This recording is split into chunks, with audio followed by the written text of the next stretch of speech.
McGillicuddy and Murder's Pawn Shop, Season 3, Episode 12. Your right to swing your fist ends where my nose begins. October 18th, 1921. Continued. Nobody spoke. Nobody moved. Who could? Who would? The ghost wailed again, its nose melting down into its chin. It was the only source of light in the darkness, and our eyes were drawn to it. We couldn't look away. Ghosts! The house was haunted.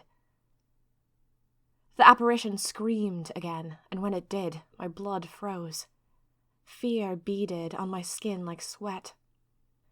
The ghost was terrifying. It held me in its scream, like it had become the whole world. But it was only a ghost. Just a ghost. After everything we'd been through, in a way, ghosts seemed like nothing. We'd found a whiskelet cave, cadavers, a madman with a puppet eyeball. So what if this house was haunted? Boo-hoo. We'd find another house. We'd ignore this ghost. We'd leave. We'd perform a simple exorcism. Why should we be worried about this ghost? But I couldn't shake the feeling I had. Like this was something complex, something more than just a single ghost that wanted to wail at us. I felt icy, like we just tapped into an invisible labyrinth. More things would come out of this. I could feel it. They'd well upwards from this possession. At that moment, the ghost decided we weren't scared out of our wits enough, so it decided to make everything worse. "Melinda Maudie Merkel," the ghost hissed. "Oh, damn. Damn, damn, damn, damn, damn, damn, damn, damn, damn, damn, damn, damn, damn." "What?" I said. I squeezed my fists into balls. My voice squeaked, but I wanted to protect my crew. I wanted to see what the ghost wanted. The ghost was probably doing a roll call. It had spotted me, and in its omniscient ghost way, it was probably just naming me. The way you stumble across a turtle on the path around the pond and say, "Oh, look, a turtle!" "Melinda Maudie Merkel," the ghost said. "We have waited 5 years for you to arrive." Oh, hell! Pardon all the profanity, diary, but piffle. The ghost stared at me. "You must return us to our bodies, Melinda Maudie Merkel," the ghost cried.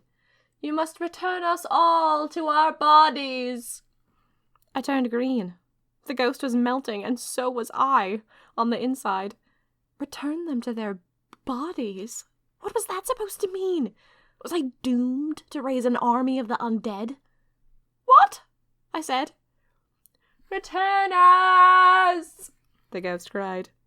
And with that, it disappeared. We all stood in the darkness for a minute, afraid to breathe. Finally, the lights popped back on. The gas lamps returned to their usual flicker, and we all heaved a sigh of relief. One of the girls, Christiana, came barging into the foyer. "Why were all the lights out?" she said. Her chipper demeanour was appalling. "We just saw a ghost," Rupert gulped. "What?" Christiana shrieked. After that, we all began to talk at once. Scotland rounded on me. "Maud," Scotland exclaimed, "how do you do it? There's no such thing as death to all mice beings. No one's ever heard of them before, and then all of a sudden you turn up and there they are. And you can see writing on the walls that no one else can see. And now, with thousands of generations of magic unusuals have been quite sure that ghosts and hauntings don't exist, you go and find yourself a ghost and a haunting." "What was that?" I said. "A ghost and a haunting," Scotland said. "Oh, thanks," I said. "I mean, have you ever seen anything like that before? Help me, Scotland. I've only been a magic unusual for about 3 months. "I have never seen anything like that before in my life," Scotland said. "It might be a trick, some kind of optical illusion to get you to do something, a visual trap, like a 3-dimensional film. But my skin is still tingling. I think that was a ghost." Scotland walked away, shaking her head. "Ghost. A ghost! And we were just settled in here." I dashed off by myself to think. Of course I wanted everyone to calm down and be happy. But I needed space of my own to calm down and be happy first. I could only hope my crew would stay hidden in this house, instead of revolting because of the haunting. Scotland was right. We'd only just gotten settled. I sat in a corner of the attic, hidden by a heavy velvet curtain, nibbling on the end of a pencil. Grey light came in through the window, and I felt safe and quiet and sheltered, perfect for thinking. Mentally, I ran through all the things I had yet to do. I needed to retrieve my china eye. Somehow it had been taken from me, and I needed to get it back. Where had it gone? How and why had it disappeared? That needed answering. I wanted my china eye back, hang it all. Also, I needed it as a murder object. For one thing, I needed to get more magic jelly from Mara. The stuff was damned useful. For another, I wanted to know who had killed that man, John, and who had betrayed Wrath and put him in that train car. Their origin story was right in front of me, and I didn't want to lose it. For another, I needed to find out what had happened to Mara in the first place. Secondly, I was still a wanted criminal. Something told me I would need to move around in 1921 quite soon, and now that the pawn shop had been taken hostage, and I had no home base, clearing my name was crucial. I needed to get the police off my back, so that I had only one group thirsting after my arrest. I needed Merkel the murderess to be forgotten. Thirdly, Noble. Noble and Ariana.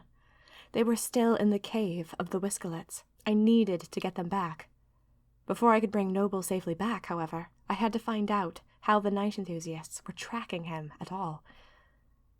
Fourthly, my house was haunted, and the ghosts wanted something from me. They wanted me to return them to their bodies. Speaking of bodies, I also had inexplicable cadavers running around. This kettle of fish was getting ludicrously out of hand. Still, I couldn't shake the feeling that this was connected somehow. The Whiskelets, the night enthusiasts, the ghosts, the cadavers. They were threads of the same story, my mystery. It was up to me to piece them together. My last problem was, of course, the prisoners. Wrath and Mr. McGillicuddy and Octavia had been nabbed by the night enthusiasts and were in their prison. They were probably being tortured, and we needed to get them out of there now. But we had no idea where their prison was. I tried teleporting into the night enthusiast prison, of course. I didn't even budge when I tried. To teleport anywhere, you have to be able to picture it in your mind. Since the location was a mystery, I couldn't get myself there. It was too vague. I'd also tried drawing an eye. That, too, failed to work. Even Mara's jelly had its limits. It couldn't take you to a vague location. You had to know exactly where you were going. These were all my problems. I had many things to juggle, many threads to follow through this murky forest of murder. I thought of all these things, and I tried to decide which was of the absolute most importance. Of course it was rescuing the prisoners. Everything else could wait a few days or even months, in theory. But the prisoners could not wait. They were my top priority, and I got to ignore everything else for now, and focus solely on them. Cheered by my mental dusting, I got up and tucked my pencil behind my ear. I scurried back downstairs, and I ran into a whole herd of magic unusuals who were discussing the haunting. "You're not all going to leave in a mutiny, are you?" I said to Matthew John. "Oh no, we're very excited about the ghost," Matthew John said. "We're intrigued. We like it." "Ghosts can't hurt people, can they?" "Probably not. And anyway, there are a lot of us. It's hard to be scared of ghosts when there are so many of us. But anyway, we think a good old-fashioned haunting gives this place character." I could tell that not every magic unusual shared Matthew John's unique enthusiasm, but the conversations I overheard were about trapping the ghost, keeping watch at night for the ghost, etc. They weren't planning on bailing on our secret fort. That was good. One less thing for me to worry about. I told Scotland I would be gone for a bit, and I rushed off to attend to the business at hand. In order to rescue my prisoners, I had to find out where the night enthusiasts had moved their prison. To do that, I would have to do some spying. I could start with the night enthusiast cave, or I could start with the secret basement of the pawn shop. I wanted to start with the secret basement. I wanted to know what the night enthusiasts had done with the place, and in case I overheard them discussing their spoils of war, I wanted to nab those spoils of war back from under their noses. Perhaps they'd broken a safe in Mr. McGillicuddy's study and found a rare and ancient book of secret spells. I don't know.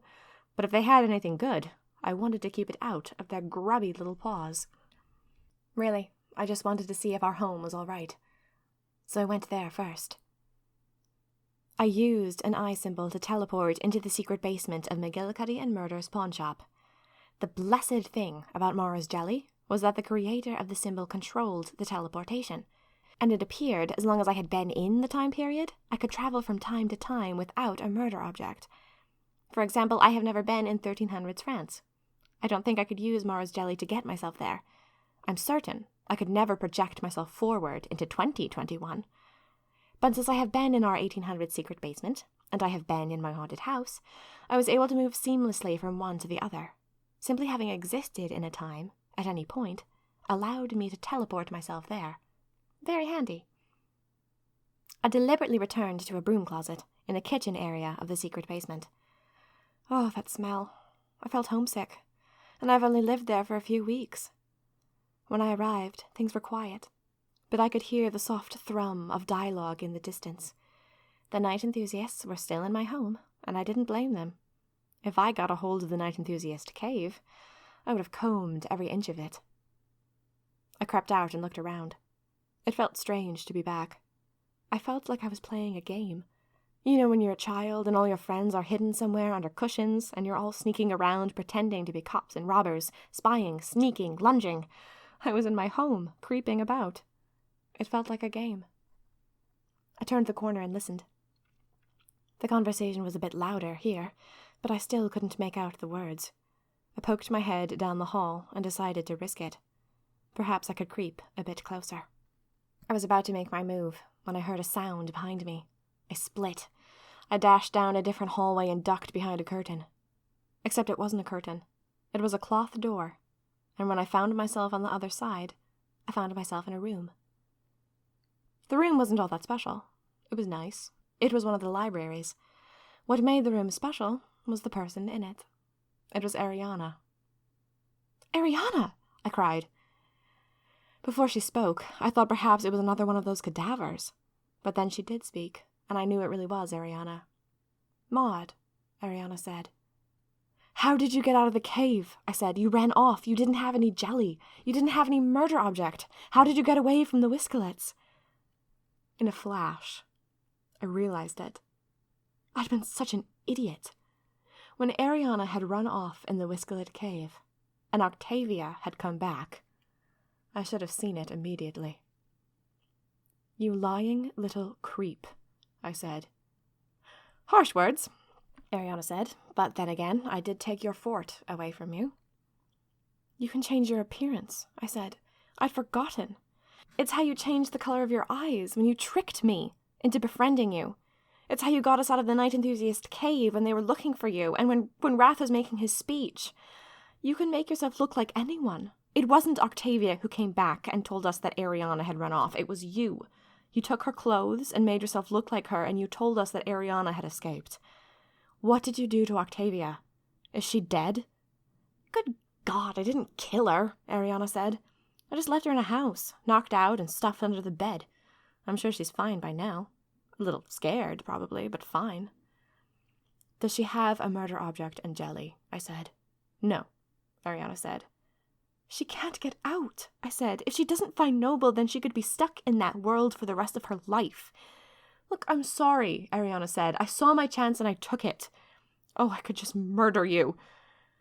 "That's the spirit," Ariana said dryly. "You went back to them," I said. "You went back to them completely. You sold us. You sold me." "Yes," Ariana said. "I was bored." "You were bored." "I was trapped. My life had been taken away from me. I should never have come here with you." "Let me get this straight," I said. "You escaped. You got free. But then, instead of going your way, you decided to go to the people who had made me a wanted murderess and almost killed you, and you told them." "A girl needs friends of some kind," Ariana said. "They're not your friends, Ariana. They would have killed you They planned to kill you. They planned to give you to Wrath so he could snap your neck, so they could walk free. They would have traded you without a second thought. Of course they would have, Ariana said. That's how their world works. I wasn't important, so I was a good trade. Now I am important. I'm back in the Night Enthusiast circle, but I hold all the power. I'm the one who brought them this information. I'm the one who has more information, more ideas up her sleeve. They're taking orders from me now. Do you know that? I'm the third leader of the Night Enthusiasts. I'm the new Dawn Mamungus. Ariana, you swore to me. When we were going in for the first time together, when we found the secret basement together. You said, I solemnly swear that I will never reveal the location of McGillicuddy's hideout to any Night Enthusiast, even under torture. Actually, it gets worse, Ariana said. I said that if I did reveal it, you would personally have to come and kill me. We stared at each other. Ariana, I said. This is how the story goes, Maud, Ariana said. Twice. It had happened twice. I realized in that moment that I loved her. I loved her completely. I'd loved her all this time. It was why I had tried to keep her in my life. But if keeping her in my life was resulting in actual physical danger to both me and my friends, then I shouldn't have done it. I should have dropped Ariana like a hot potato. The balance of that was crippling. Loving her, but protecting myself? I have the right to be free, Ariana said. Ariana, I said, your right to swing your fist ends where my nose begins. I want you to be happy, but I want you to leave my destruction out of it. I could be dead right now, or tortured. Do we even care about that? Of course I care, Ariana said. You've done this before, I said. You're going to do this again. How stupid am I? How stupid do I have to be? I just want to help you. Look, my life is none of your business, Ariana said, and I know you've done this before. And I've told you to stop. You get too wrapped up in whether or not I end up okay. I think I get too wrapped up in whether or not you end up with me, I said. Oh, she said. After a pause, she said, Why did you come here? You moved to the prison. I want to get Mr. McGillicuddy out, and Wrath. I know you have them imprisoned there. You can have my secret basement. I'll have to give you that. But you can't have Mr. McGillicuddy's sanity. You can't have what's left of Wrath's. I don't need them, Ariana said. Did you hear me before? When I said that I'm the new Dawn Mamungus? I'm not exactly going to give you a card that says congrats on the promotion, I said. No, she said, but my point is, I'm calling the shots. And to be honest, I don't want the Night Enthusiasts to have Wrath and Mr. McGillicuddy. They'll torture them for information, but I want to be the only source of information. I need them to rely on me. If you promise to do it quietly, I'll tell you where we've hidden the Night Enthusiast prison. You would do that, I said. It's in the theater where Dawn Mamungus works, Ariana said. It's in the statue of the angel with the bleeding eye. Ariana, I said, is that really where it is? I don't know, she spat. Can you trust me? Ariana left. I leaned against the wall. Could I trust her? Could I dare risk my life by following her clue? Then again, with Mr. McGillicuddy and Wrath in custody, could I afford not to? We hope you've enjoyed Season 3, Episode 12, Your Right to Swing Your Fist Ends Where My Nose Begins, of McGillicuddy and Murder's Pawn Shop. This concludes Season 3 of McGillicuddy and Murder's Pawn Shop. Season 4 will premiere in October of 2020. McGillicuddy and Murder's Pawn Shop is written and performed by Minerva Sweeney Wren. All rights reserved. Do you wish that this wasn't the final episode of McGillicuddy and Murder's Pawn Shop Season 3? Do you wish you had something ghastly and heartwarming to listen to at least once a month? Do you wish there was more adventure where this one came from? Hang on. Are you hearing an advertisement right now? Well, yes, actually, I'm cheating. Once I have 200 patrons, I will begin a second audio drama. You know, the dark and decrepit planet of Spin. You've been hearing about it for 6 months. Imagine all the creep and thrill and ghostliness I can muster, and now apply that to a strange and ancient race of aliens who leave Indiana Jones puzzles in the walls, who might be dead, but can still bite. Through the eyes of 3 explorers, we would traverse that adventure together. I would leave you puzzles and difficult choices to make. You would make them. I would write the next episode based off your votes. Episodes would be 45 minutes long and air once a month. For more information, please go to patreon.com/SweeneyWren.